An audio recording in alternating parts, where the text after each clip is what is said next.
Why is Goblin Piledriver never sad? Because he has protection from the blues. This video is sponsored by Cool Stuff Inc. If you're looking for cards in the US, look no further as you can use the promo code MTGMudsta to get you 5% off anything on the site. Or if you're in Canada like me, you can use the same promo code at Multizone to get 10% off your orders of singles.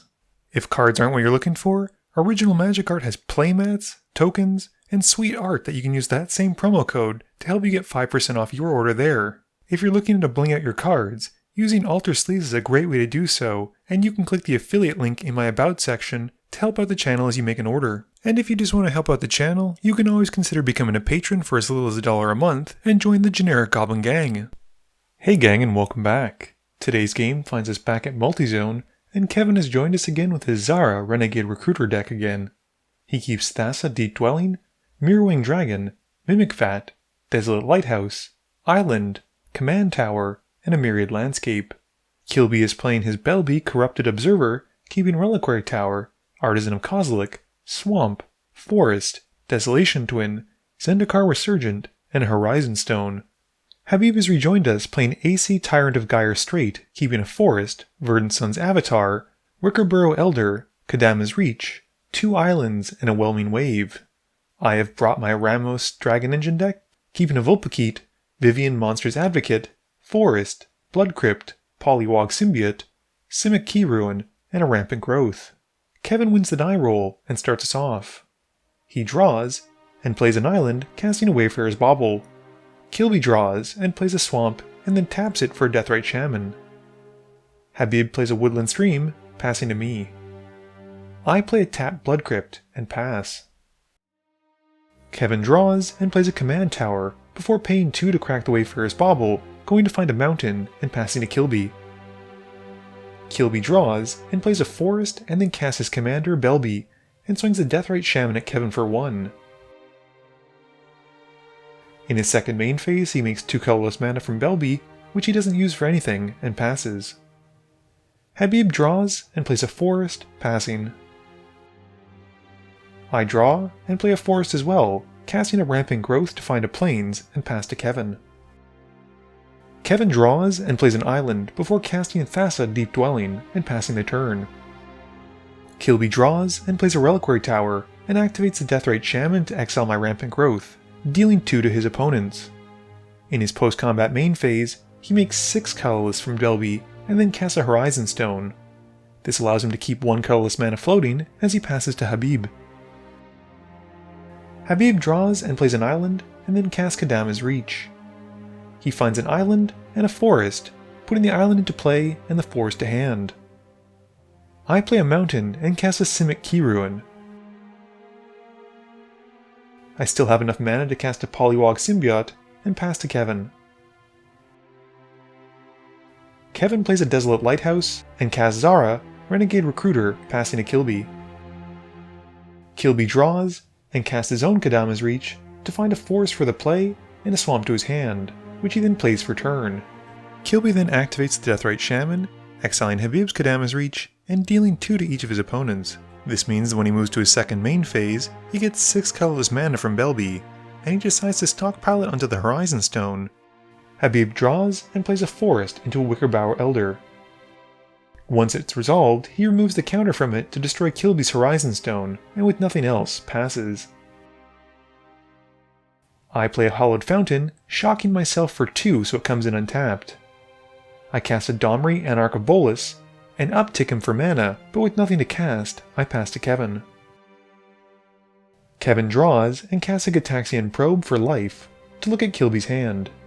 He then plays a mountain and moves to combat. He swings his commander at me. He puts my Vulpikeet from hand into play attacking me, and I take 6. In his second main phase, he gets 2 colorless from Belbe's trigger, and casts a Direfleet Daredevil, casting Kadama's Reach from Kilby's graveyard, and goes to find an island into play tapped, and a mountain for hand. He then casts a Mirrorwing Dragon, and moving to his end step, uses the Thassa's trigger to flicker my Vulpikeet and gets to keep it. Kilby draws and plays a Command Tower, and then activates the Deathrite Shaman, exiling Gataxian Probe, and dealing 2 to the table. He moves through combat to get 6 colorless from Belbe, which he uses to help cast a Desolation Twin, making 2 10/10s and passing turn. Habib draws and plays a forest. He then casts Aesi and plays another island as his second land drop, drawing a card. With nothing else, he passes to me. I draw and play a Woodland Cemetery, upticking Domri for a red, and then casting my commander, Ramos, Dragon Engine. With nothing else, I pass turn. Kevin draws and plays a mountain. He moves to combat, swinging the Volcapede at me, Mirrorwing Dragon at Habib, and Zara at Kilby. Zara triggers, and he gets to put an Artisan of Kozilek into play, attacking Kilby as well. Kilby trades his Eldrazi token with the Artisan, and I take 2, and Habib takes 4, while Kilby takes 4 from Zara. Kevin then makes 4 colorless off of Belbe in his second main phase, and uses it to cast an Emberwild Captain, and becomes the Monarch he draws at the end of turn, and passes. Unfortunately, there's a bit of a hiccup with the camera at this point, and we lose a bit of footage, but Kilby does draw, and then moves to combat. At this point, Kevin uses Thassa to tap down the Desolation Twin. We move to a second main phase, and Kilby tries to cast a Return of the Wildspeaker to draw 10 cards, but Kevin counters it with an Arcane Denial. Kilby then plays a Thriving Moor, naming green, obviously, and passes turn. On Habib's upkeep, Kevin and Kilby draw from the Arcane Denial, and Habib draws for turn. He plays a Forest, which draws him a card off of Aesi, and then an island to draw another one. Habib then casts a Verdant Sun's Avatar, and copies it with a double major, getting 2 of them. The first one enters, gaining him 5, and the second one enters, gaining him 10 more. With nothing else, he passes to me. For my turn, I have nothing to do but uptick Domri, not use the mana, and pass. Kevin draws and plays an island. He moves to combat, and I use Naya Charm to tap all of his creatures down, and put 3 +1/+1 counters onto Ramos. In his second main phase, Kevin then casts a Talisman of Creativity, and moves to his end step, flickering the Direfleet Daredevil with Thassa. The Daredevil enters, and exiles Return of the Wildspeaker, which he casts to draw 4 cards, plus the 1 from being the Monarch, and passes turn. Kilby activates Deathrite Shaman, exiling Double Major, and pinging the table for 2. He moves to combat, and swings the Desolation Twin at Kevin, who chumps with his Daredevil.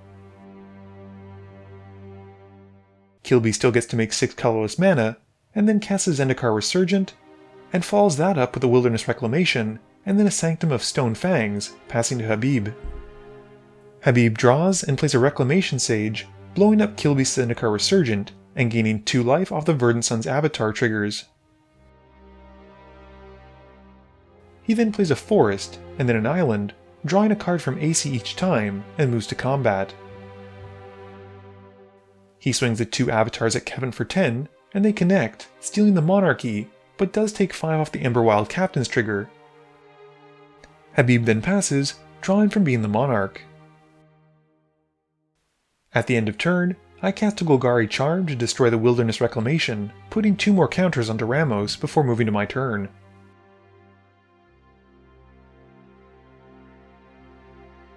In my main phase, I remove 5 +1/+1 counters from Ramos to make a Progenitus worth of mana, and use it to cast Vivian, Monster's Advocate, putting a +1/+1 counter back onto Ramos, and then upticking Domri to add another mana.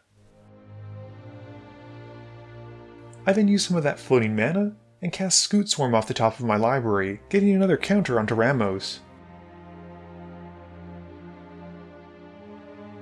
I mutate a Sawtusk Demolisher onto the Swarm, and get another counter onto Ramos, and draw and discard from the Polywog Symbiote trigger, discarding a Sultai Charm, and blowing up Habib's Woodland Stream to give him a Beast token. I then move to combat, and swing Baby Godzilla and Ramos at Kevin.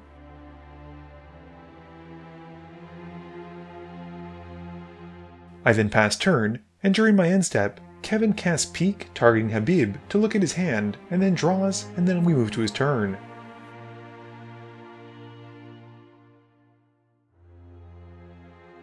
Kevin draws and plays a Soul Ring, and then goes to combat.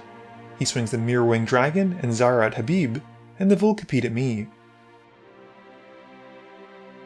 Zara steals a Stump Squall Hydra, which also comes in tapped and attacking Habib as well. Habib then takes 9, and I take 2.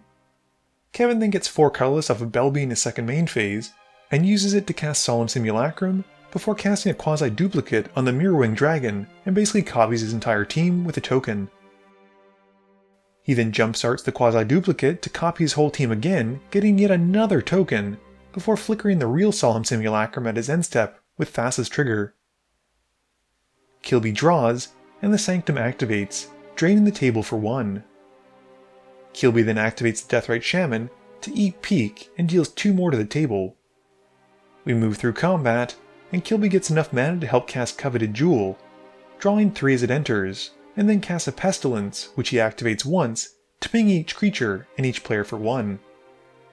He then taps a Jewel for 3 more black mana to do 3 more damage to everyone with Pestilence, which kills Kevin and wipes away most of the board. Moving to his end step, Kilby draws from being the newly crowned Monarch and passes. Habib draws and plays an island, drawing from his Aesi trigger. He then plays a Memorial of Genius, drawing again. We then see the Stump Squall Hydra that Kevin had previously stolen come into play where X is 4 and puts 4 counters onto Aesi and gains 2 off the avatars. Habib then casts a Whelming Wave, bouncing all non-sea creatures, and swings at Kilby for 9 with his commander. Habib then becomes the Monarch and gets the Coveted Jewel to draw 3 more cards, and then draws at the end of turn from being the Monarch and passing. I draw and downtick Vivian Monster's Advocate before recasting my commander and going to tutor for Volo, Guide to Monsters. It comes into play, and with nothing else, I pass to Kilby. Kilby draws, and the Sanctum triggers at his main phase to drain the table for 1. He then casts Feed the Swarm, targeting Aesi, which Habib responds to with Bar the Gate to counter it, and enters the Lost Mines of Phandelver, scrying 1. This is a bit of a mistake because Bar the Gate can only counter creatures and planeswalkers, but Habib did have other counterspells in hand. Kilby then recasts his commander, and moving through his phases goes to his second main phase, getting some colorless, and using it to cast Talisman of Resilience.